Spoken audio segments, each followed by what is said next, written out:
Haleluya. Bilangan kita ada lebih dari 3 orang ya, karena memang hujan ya, dari siang sampai sekarang ini masih hujan. Puji Tuhan, tapi tidak mengurangi kita untuk bagaimana kita datang bersekutu di hadapan Tuhan. Amin. Datang berdoa kepada Tuhan, karena saya percaya kita semua di sini mempunyai pergumulan yang berbeda-beda. Kalau kita tidak berdoa kepada Tuhan, kalau kita tidak bergumul, datang kepada Tuhan, merendahkan diri, ya mau jadi apa kita ya? Puji Tuhan. Pada malam hari ini saya rindu untuk kita sharing kebenaran firman Tuhan. Saya memberi tema kuasa dalam berpuasa dan berdoa. Haleluya. Puji Tuhan. Hari ini para panitia Perdana melakukan doa rantai dan puasa. Saya percaya ketika kita berpuasa dan berdoa kepada Tuhan, pada nantinya kita tetap lebih lagi powerful melayani pekerjaan Tuhan. Amin. Dengan tujuan kita, pergumulan kita untuk Natal kita nanti. Puji Tuhan. Kita buka Alkitab kita. Kita buka yang pertama, kita buka dalam 1 Tesalonika 5 ayat 17. Itu ayat hafalan ya, ayat terpendek malah.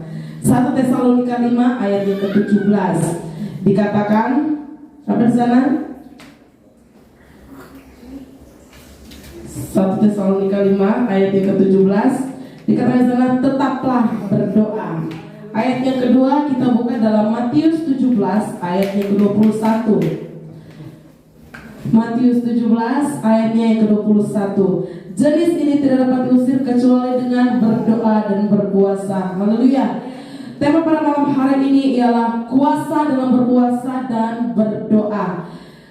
Di dalam tema di sini ayat firman Tuhan berbeda memang, tetapi satu. Ayat yang pertama dikatakan tetaplah berdoa. Ayat yang kedua, saya sih pengennya satu ini semua dibaca, saya kebacakan ya. Matius 17 ayat 14 sampai ayat 21. Bunyi temanya, Yesus menyembuhkan seorang anak muda yang sakit ayan. Ketika Yesus dan murid-muridnya kembali kepada orang banyak, itu datanglah seorang mendapatkan Yesus dan menyembah. Katanya, Tuhan, kasihanilah anakku. Ia sakit ayan dan sangat menderita. Ia sering jatuh ke dalam api dan juga sering ke dalam air. Aku sudah membawanya kepada murid-muridmu, tetapi mereka tidak dapat menyembuhkannya. Maka kata Yesus, hai kamu angkatan yang tidak percaya dan sesat, berapa lama lagi aku harus tinggal di antara kamu? Berapa lama lagi aku harus sabar terhadap kamu? Bawalah anak itu kemari.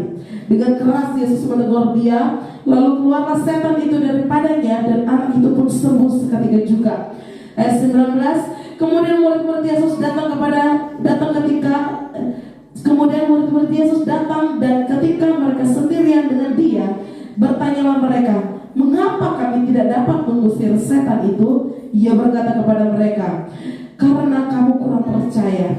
Aku berkata kepadamu, sesungguhnya sekiranya kamu mempunyai iman sebesar biji sesawi saja, kamu dapat berkata kepada gunung ini, pindah dari tempat ini ke sana, maka gunung ini akan pindah, dan takkan ada yang mustahil bagimu. Jenis ini tidak dapat diusir kecuali dengan berdoa dan berpuasa. Ayat ini menceritakan bagaimana kuasa daripada doa dan puasa. Ketika kita mempunyai sesuatu hal, kita menginginkan di saat ini, kan doa kita doktrin kita kan doa itu adalah ketika kita berdoa Tuhan jawab, itu kan jadi itu kita.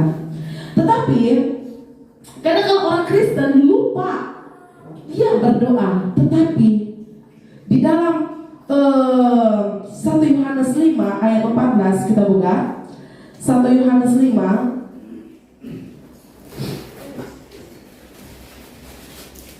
1 Yohanes pasal yang kelima ayat yang ke-14, saya kebaca untuk kita semua. Dan inilah keberanian percaya kita kepadanya, yaitu bahwa ia ini adalah Tuhan, mengabulkan doa kita jikalau kita meminta sesuatu kepadanya menurut kehendaknya. Saya mau berdoa nih, bergumul dalam 1 bulan, saya mau berdoa, saya pengen punya mobilnya Alphard, sedangkan suami saya kerjanya Contohnya apa ya Bunda? Tukang ojek. Saya berdoa punya mobil Alphard. Dan sedangkan suami saya tukang ojek dan dia kerja ini malas-malesan. Apa bisa dapat? Tidak dapat. Tapi di sini firman Tuhan mengatakan bagaimana kita berdoa menurut kehendak Tuhan. Menurut kehendak Tuhan yang terjadi dalam setiap kehidupan kita. Amin. Berdoalah yang jangan pernah kita berdoa memaksa gitu, memaksa kehendak Tuhan. Tuhan saya pengen ini, tetapi ya Tuhan mau kamu harus begini. Menurut kita baik, tetapi tidak menurut Tuhan itu. Kalau misalnya menurut Tuhan tidak baik, bagaimana? Di sini firman Tuhan mengatakan bagaimana kita harus berdoa menurut kehendak Tuhan. Amin. Jangan hanya kehendak kita diri sendiri.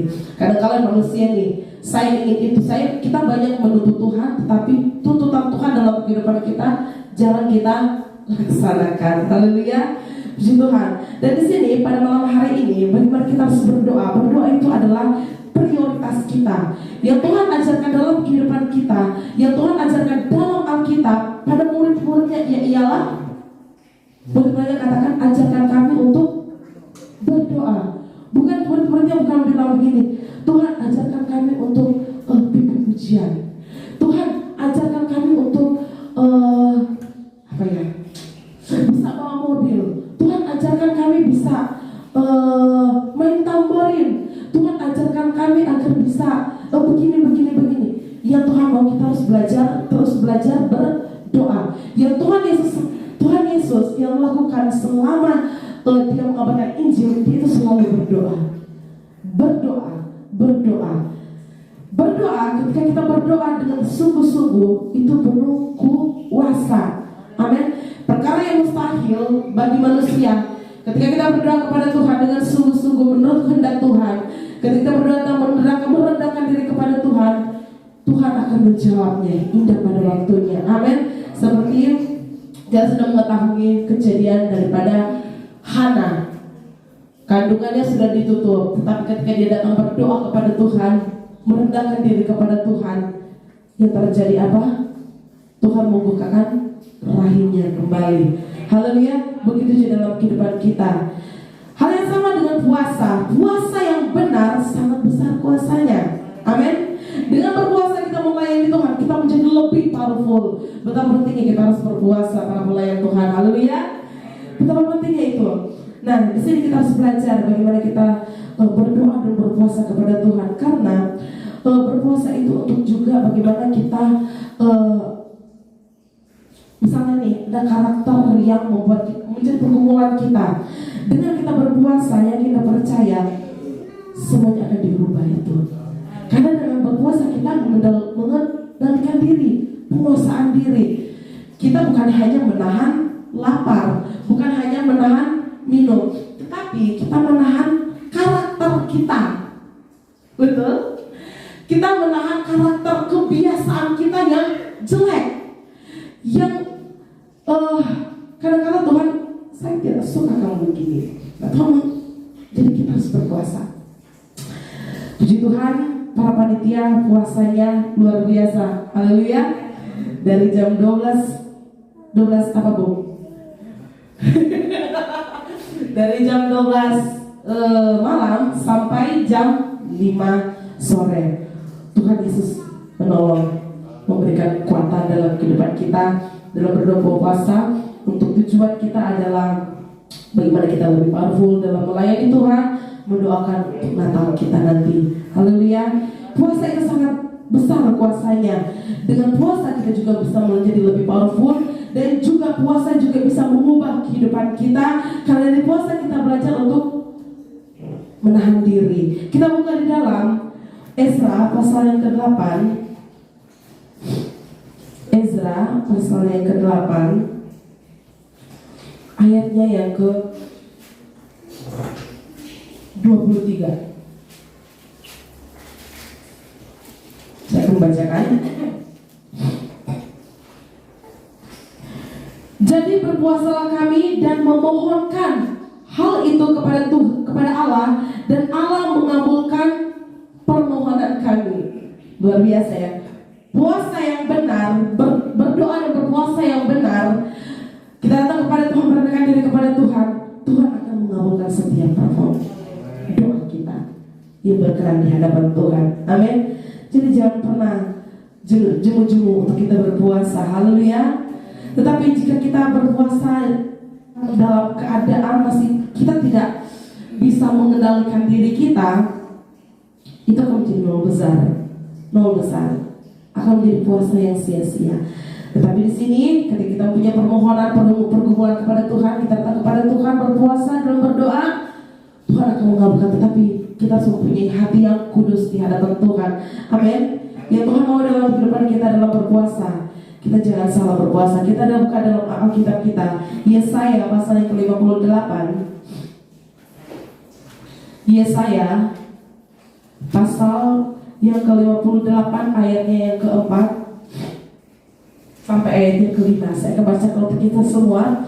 Sesungguhnya kamu berpuasa sambil berbantah dan berkelahi, serta memukul dengan tinju dengan tidak semena-mena. Dengan caramu berpuasa seperti sekarang ini, suaramu tidak akan didengar di tempat tinggi. Sungguh-sungguh inikah berpuasa yang kukehendaki, dan mengadakan hari merendahkan diri, jika engkau menundukkan kepala seperti gelaga, dan membentangkan kain karung dan abu sebagai lapik tidur. Sungguh-sungguh itukah yang kau sebutkan berpuasa, mengadakan hari yang berkenan kepada Tuhan.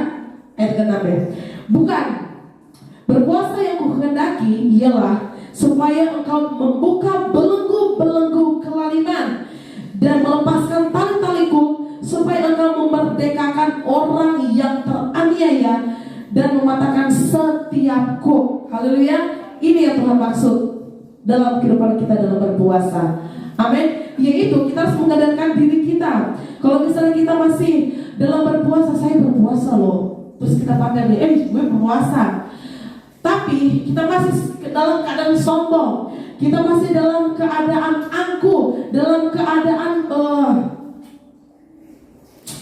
emosional, dalam keadaan saya pengen tinju itu apalagi kayak kejadian ini ya, ya rasanya pengen gemes ya orang ini yang di motor ya.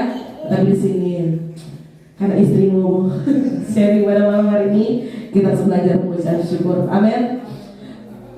Inilah yang Tuhan maksud dalam kehidupan kita dalam berpuasa dan berdoa. Kita harus berdoa dan berpuasa itu dengan benar, hal yang benar. Jangan berdoa itu atas saya mau ini, tapi yang Tuhan mau dalam kehidupan kita, kamu harus begitu. Kita mau Tuhan menuruti keinginan kita, dan kita tidak mau mengikuti keinginan Tuhan. Ya, itu salah besar juga. Tapi di sini kita harus mengikuti bagaimana berdoa menurut kehendak Tuhan. Dan berpuasa juga bagaimana kita harus berpuasa dengan benar. Amin. Berpuasa sebagai kita harus belajar untuk mendekatkan diri terus kepada Tuhan. Bagaimana dengan tujuan kita untuk berpuasa, yaitu untuk kita lebih powerful dalam melayani pekerjaan Tuhan. Melayani pekerjaan Tuhan itu tidak gampang. Banyak sebenarnya PR yang harus kita lakukan. Kalau misalnya kita melihat bagaimana, kita mengingat bagaimana perjalanan daripada Tuhan Yesus dalam dia mengabarkan Injil, murid-muridnya itu tidaklah mudah mereka menjalankan semua itu. Apalagi ketika Tuhan Yesus mati dan naik ke sorga, tinggallah murid-muridnya. Tidak sedikit rintangan yang mereka hadapi ketika mereka mengabarkan Injil. Petrus mati disalib terbalik. Yang tersisa adalah Yohanes. Itu pun udah disiksa, udah buta, dibuang di pulau Patmos. Haleluya, calon hamba Tuhan ini dibuang di pulau Patmos. Ya, luar biasa ya. Sehingga disitulah Bapa di surga memberikan penglihatan dalam Yohanes untuk akhir-akhir zaman ini. Nah, puji Tuhan. Nah, kita menjadi teladan dalam kehidupan kita dalam kita melayani pekerjaan Tuhan. Yaitu Tuhan sudah melayani kita duluan. Amin.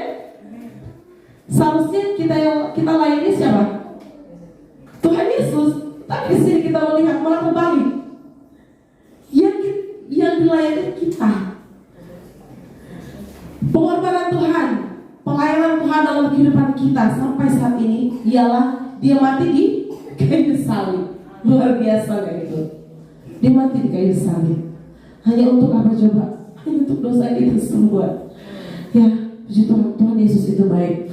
Maka dari itu kita harus belajar untuk bagaimana kita merendahkan diri terus kepada Tuhan. Lewat apa? Lewat berdoa dan berpuasa. Karena yakin dan percaya ketika kita melakukan itu dengan yang benar, yang berkenan di hadapan Tuhan, tidak ada perkara mustahil Tuhan kerjakan dalam kehidupan kita. Amin.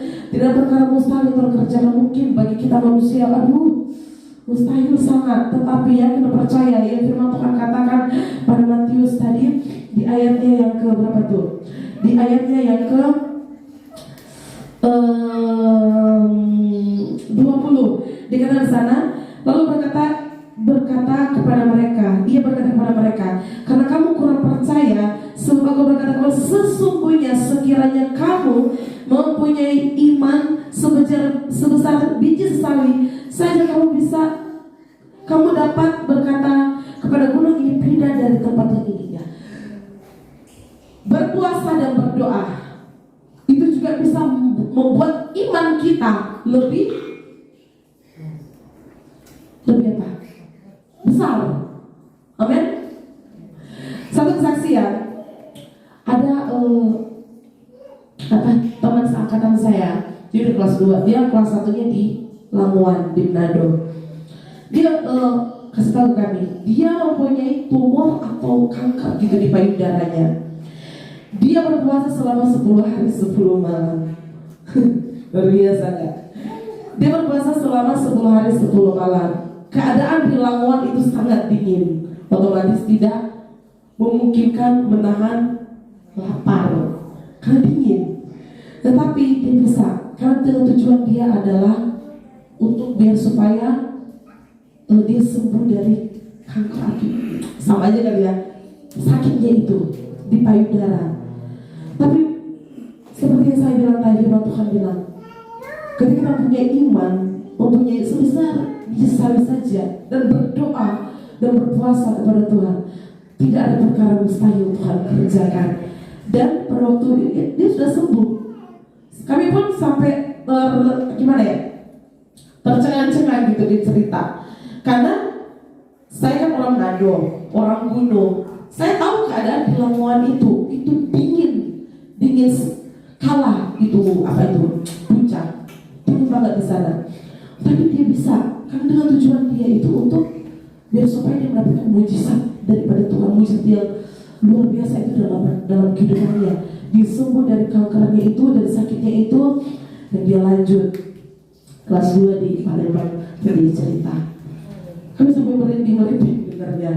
Ya, betapa besar kuasa itu ketika kita datang kepada Tuhan, mendekati diri dalam berdoa berpuasa.